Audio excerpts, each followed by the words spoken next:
With the Titan submersible disaster hitting the headlines, you may wonder what exactly happens when a submarine implodes. Unlike an explosion, which is a rapid release of energy, an implosion involves a large force crushing an object incapable of withstanding that force.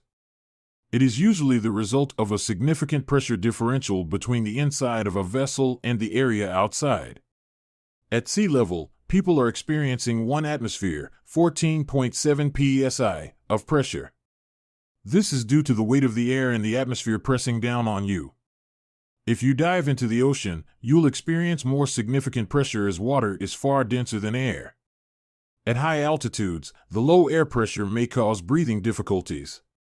Dive deep into the ocean, and the weight of all that water can crush you. You may be aware of uncontrolled decompression. You may have seen a villain get sucked through the door of an airplane or blasted out of an airlock in a movie. It also happens in real life, as an unfortunate Southwest Airlines passenger discovered. That's essentially the opposite of a submarine imploding, but it demonstrates the consequences of an unintended pressure change at a speed our brains can comprehend. However, in the case of an implosion, pressure isn't being lost, it's forcing its way in. And the forces involved tend to be much greater, with 1 atmosphere of pressure being added every 33 feet. The forces involved are very extreme, unlike planes and space shuttles, which are designed to keep a pressure of around 1 atmosphere, 14.7 pounds per square inch, contained when the outside forces are lower. A sub is intended to do the opposite.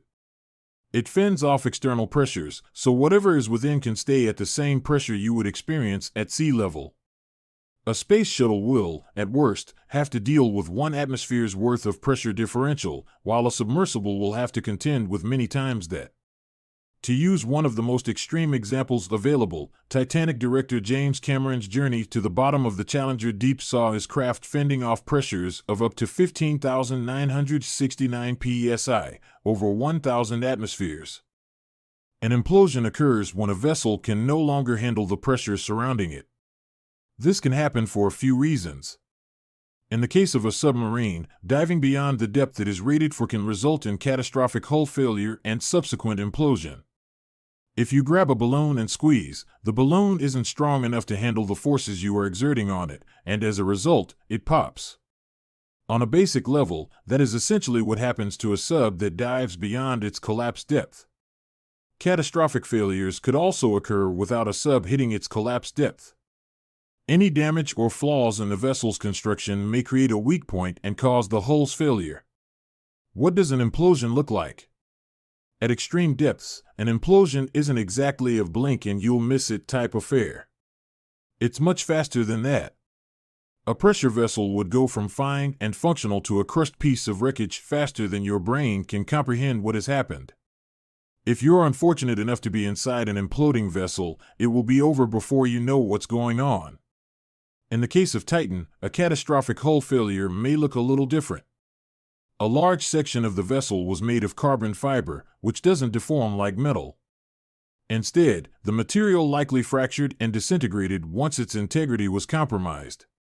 While the loss of the USS Thresher, an imploded U.S. Navy sub from the 60s, resulted in a debris field, the vessel itself broke into 3 large pieces, and the hull didn't disintegrate. Unlike the movies, a failure is unlikely to be preceded by a crack spider webbing its way across a porthole. Because of the forces involved, any failure would be instantaneous. The consequences for anyone inside an imploding vessel are equally swift. Organic matter is not designed to stand up to extreme forces, and with an almost instantaneous pressure change from 1 to hundreds of atmospheres, death is likely to happen before a human central nervous system can even register that something has gone wrong. With the Titan submersible disaster hitting the headlines, you may wonder what exactly happened.